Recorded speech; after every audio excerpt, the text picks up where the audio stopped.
खुलुमबाय बेयो बड'लेण्ड इंखं टेलिभिजन दिनै 19 सेप्तेम्बर 2022 समबारखालि सानसेनि बरादखौ नोंथांमोननि खाथियाव लाबोदों आं सदानन्द दैमारिया।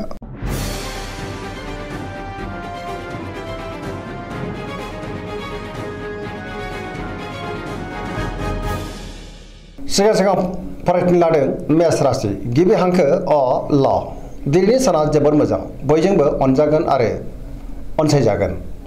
बहाबा दावबायनो एबा हान्थिनो खाबु मोननो हागौ आरो मोजाङैनो हान्थिनोबो हागोन। गोसोखौ दिनै जोबोर गोजोननाय मोनगोन। मावनो लानाय खामानिखौ थि समावनो आरो गोरलैयैनो मावफुंनोबो हागोन। सुथुरखौ गोरलैयैनो फेजेननो हागोन। गोसोआ दिनै जोबोर खुसि जागोन। देहाया मोजाङैनो थागोन। बयनिफ्रायबा मोजां खौरां फैनोबो हागौ। रांखावरियाव दिनै जोबोर मोजां। बेफार फालांगियावबो जोबोर मोजां होनजायो। आयाबो बांगोन।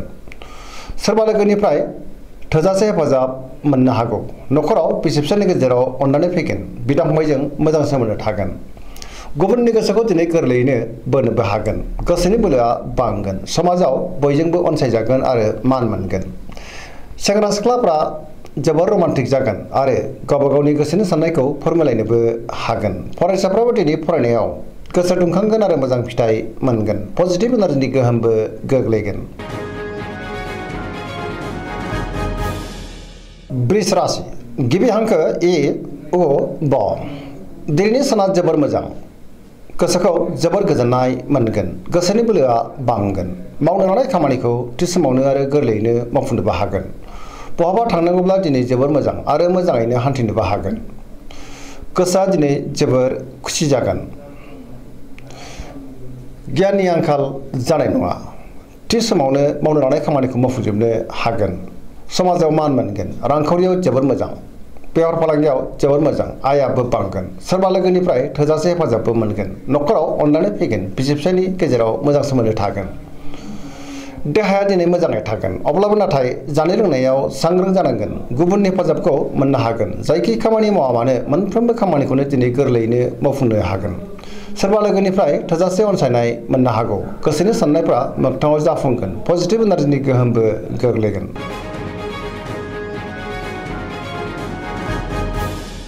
मिथुन राशि गिबि हांखो क स दिनैनि साना जोबोर मोजां। पजिटिभ एनार्जिनि गोहोम गोग्लैगोन। गोसोखौ दिनै जोबोर गोजोननाय मोनगोन। सोरबा लोगोनिफ्राय हेफाजाब मोननो हागौ। जायखि खामानि मावा मानो मोनफ्रोमबो खामानिखौनो दिनै मावफुंलांनो हागोन। सोरजोंबा बाख्नायजानोबो हागौ। गोसोखौ दिनै जोबोर खुसि मोनगोन। गियाननि आंखाल जानाय नङा। मावनो लानाय खामानिखौ थि समावनो आरो गोरलैयैनो मावफुंनोबो हागोन। गोसोखौ जोबोर गोजोननाय मोनगोन। देहाया मोजाङै थागोन। अब्लाबो नाथाय जानाय लोंनायाव सांग्रां जानांगोन। रांखावरियाव मोजां। बेफार फालांगियावबो मोजां। समाजाव बयजोंबो अनसायजागोन आरो मान होजागोन। गोसोनि बोलोआ बांगोन। गावनि गोसोनि साननायखौ दिनै गुबुननो फोरमायनोबो हागोन। लाइमोनफ्रा जोबोर रमान्टिक जागोन आरो गावबा गावनि गोसोनि साननायखौ फोरमायलायनो हागोन। पजिटिभ एनार्जिनि गोहोमबो गोग्लैगोन। कर्कट राशि गिबि हांखो ड ह दिनैनि साना जोबोर मोजां। गोसोखौ दिनै जोबोर गोजोननाय मोनगोन। सोरबा लोगोजों बाख्नाय जानो हागौ। गोसोनि साननायफ्रा दिनै मोगथाङाव जाफुंगोन। गोसोआव पजिटिभ साननाय फैगोन। गोथों आरो गोग्गो साननो रोंगोन। गियाननि आंखाल जानाय नङा। मावनो लानाय खामानिखौ मावफुंनो हागोन। रांखावरियाव मोजां। बेफार फालांगियावबो दिनै जोबोर मोजां होनजायो। आयाबो बांगोन। न'खराव बिमा बिफानि अननाय आरो बोरखौ मोननो हागोन। बिसि फिसायनि गेजेराव मोजां सोमोन्दो थागोन। समाजाव लोगो लेवा बांगोन। देहाया दिनै मोजाङैनो थागोन। गुबुननि थाखाय गोबां मोजां खामानि मावनानै होनोबो हागोन। समाजाव बयजोंबो अनसायजागोन। फरायसाफ्रा दिनै फरायनायाव गोसो दुंखांगोन आरो मोजां फिथाइ मोननोबो हागोन। सेंग्रा सिख्लाफ्रा मोजां खौरां मोननोबो हागौ।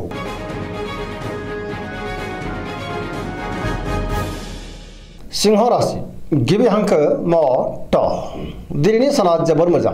गोसोआव पजिटिभ साननाय फैगोन। गोथों आरो गोग्गो साननो रोंगोन। मावनो लानाय खामानिखौ थि समावनो आरो गोरलैयैनो मावफुंनोबो हागोन। सोरबा लोगोनिफ्राय थोजासे हेफाजाब मोननो हागौ। समाजाव लोगो लेवा बांगोन। बहाबा दावबायनो एबा हान्थिनो खाबुबो मोननो हागौ। रांखावरियाव दिनै जोबोर मोजां। अब्लाबो नाथाय खरसायाबो बांगोन। बेफार फालांगियाव जोबोर मोजां मुलाम्फा मोननो हागोन। गुबुननि थाखाय मोजां खामानि मावनानै होनोबो हागोन गोसोनि साननायखौ दिनै गुबुननो फोरमायनोबो हागोन न'खराव दिनै अननानै फैगोन बिदा फंबायनिफ्राय थोजासे हेफाजाब मोननो हागौ गुबुननि गोसोखौ गोरलैयैनो बोनो हागोन देहाया दिनै मोजाङैनो थागोन समाजाव मोजां मान मोननो हागोन गोसोआ दिनै जोबोर रमान्टिक जागोन आरो धोरोमारि बिथिङावबो गोसो दुंखांगोन कन्या राशि गिबि हांखो प ट दिनैनि साना मोजां आरो गाज्रिनि गेजेरजों बाबेरलांगोन गोसोआव नेगेटिभ साननाय फैनो हागौ गोथों आरो गोग्गो साननो रोंनाय नङा गियाननि आंखालबो जानो हागौ रांखावरियाव मोजां अब्लाबो नाथाय खरसायाबो बांगोन बेफार फालांगियाव मोजां देहाया दिनै मोजाङैनो थागोन अब्लाबो नाथाय जानाय लोंनायाव सांग्रां जानांगोन गोबां मुंदांखा सुबुंजों दिनै लोगो मोनज्लायनोबो हागौ गोबां खामानियाव मुखुबबो थानांगोन देहाखौ मेंनायबो मोनगोन सोरजोंबा राय खोमा जानोबो हागौ गोसोआ दिनै गुलाय गुजाय जागोन नेगेटिभ एनार्जिनि गोहोमबो गोग्लैनो हागौ सांग्रां जानाया गाहाम सेंग्रा सिख्लाफ्रा जोबोर आला खाला जागोन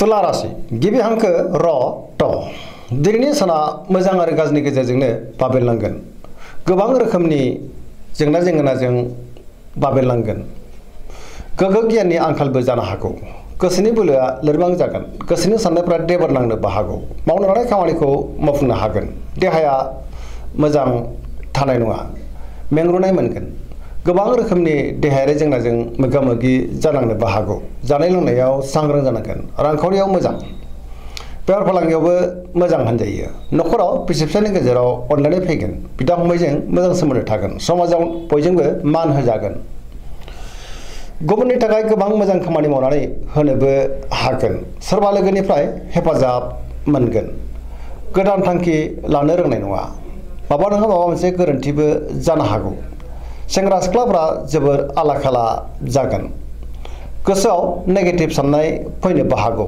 नेगेटिभ एनार्जिनि गोहोमबो गोग्लैनो हागौ सांग्रां जानाया गाहाम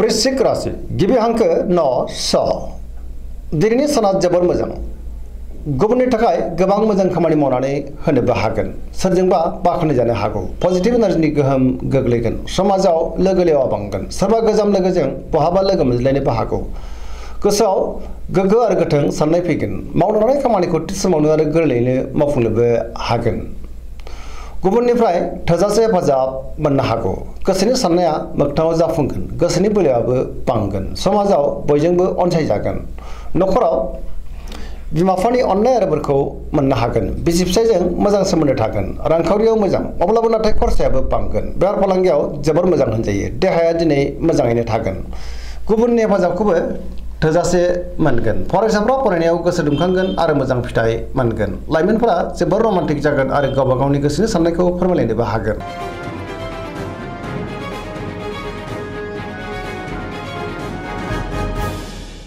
धनु राशि गिबि हांखो ध फ भ दिनैनि साना मोजां आरो गाज्रिनि गेजेरजोंनो बाबेरलांगोन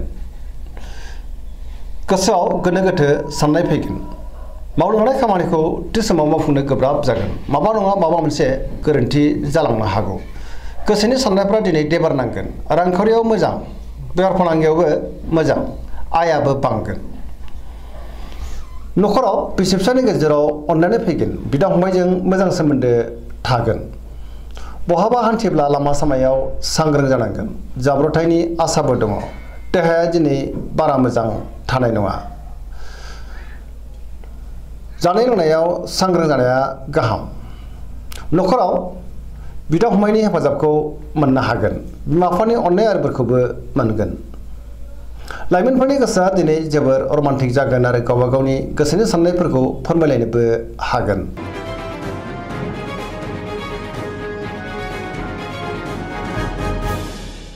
मकर राशि गिबि हांखो ख ज दिनैनि साना बारा मोजां नङा सोरजोंबा सोंखारि जानोबो हागौ गुबुननि गाज्रि नोजोर गोग्लैनोबो हागौ सांग्रां जानाया गाहाम गोसोनि साननायफ्रा देबार नांगोन मावनो लानाय खामानिखौ मावफुंनो हागोन अब्लाबो नाथाय माबा नङा माबा मोनसे गोरोन्थिबो जालांनो हागौ। रांखावरियाव मोजां, अब्लाबो नाथाय खरसायाबो बांगोन। बेफार फालांगियाव मोजां होनजायो। गुबुनजों मोजां सोमोन्दो लाखिनो रोंगोन, नाथाय अब्लाबो सोरनिबा गाज्रि नोजोर गोग्लैनोबो हागौ। मोनफ्रोमबो खामानिखौ मावफुंनो गोब्राब जागोन। गोदान खामानियाव आखाइ होनो हानाय नङा। न'खराव बिसि-फिसायनि गेजेराव अनलायनाय फैगोन। बिदा-फंबायनिफ्राय हेफाजाबखौ मोनगोन। सेंग्रा सिख्लाफ्रा गावबा गावनि गोसोनि साननायफोरखौ फोरमायलायनो हागोन आरो गोसोआ दिनै जोबोद रमान्टिकबो जागोन। फरायसाफ्रा फरायनायाव गोसो दुंखांगोन आरो मोजां फिथाइ मोनगोन। धोरोमारि बिथिङावबो गोसो दुंखांगोन।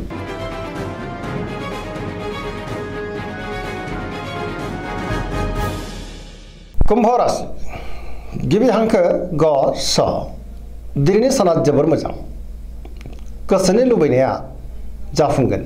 गोसोखौ दिनै जोबोर गोजोननायबो मोनगोन। मावनो लानाय खामानिखौ थि समावनो आरो गोरलैयैनो मावफुंनोबो हागोन। बहानिफ्रायबा मोजां खौरां फैनोबो हागौ। समाजाव दिनै गोबां मान मोनगोन। गोबां मुंदांखा सुबुंजों दिनै लोगो मोनज्लायनोबो हागौ। रांखावरियाव जोबोर मोजां। बेफार फालांगियावबो जोबोर मोजां। सोरनिबा हेफाजाब मोननो हागौ। न'खराव बिदा-फंबायजों मोजां सोमोन्दो थागोन। गुबुननि हेफाजाबखौबो मोननो हागोन। बिमा-बिफानि अननाय आरो बोरखौबो मोननो हागौ। बहाबा थाङोब्ला दिनै जोबोर मोजां आरो मोजाङैनो हान्थिनोबो हागोन। पजिटिभ एनार्जिनि गोहोमबो गोग्लैगोन।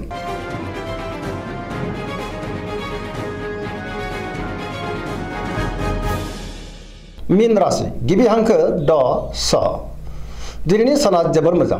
गुबुननि थाखाय गोबां मोजां खामानि मावनानै होनोबो हागोन। बयजोंबो मोजां सोमोन्दो लाखिनो रोंगोन। गोसोआव पजिटिभ साननाय फैगोन। गोथों आरो गोग्गो साननो रोंगोन। गियाननि आंखाल जानाय नङा। गोसोनि बोलोआ बांगोन। गावनि गोसोनि साननायखौ दिनै गुबुननो फोरमायनोबो हागोन। देहाया मोजाङै थागोन। अब्लाबो नाथाय जानाय लोंनायाव सांग्रां जानांगोन। रांखावरियाव मोजां। बेफार फालांगियावबो मोजां होनजायो। न'खराव दिनै अनलायनाय फैगोन। सोरजोंबा बाखनाय जानोबो हागौ। समाजाव मान मोनगोन। लाइमोनफ्रा जोबोर रमान्टिक जागोन आरो गावबा गावनि गोसोनि साननायखौ फोरमायलायनो हागोन। सरासनस्रायै दिनै साना जोबोर मोजां आरो मोजाङैनो बारग'लांगोन। दिनैनि राशि फरायथिनाया एसेनोसै। जोबनायाव बेखौनो खावलायो जाहाथे नोंथांमोना सानफ्रोमबो जोंनि बे बड'लेण्ड इंखं टेलिभिजनखौ नायबाय थायो आरो साबस्क्राइब खालामो, लोगोसे लाइक खालामो आरो शेयार खालामो। एसेनोसै। गोजोन्थों।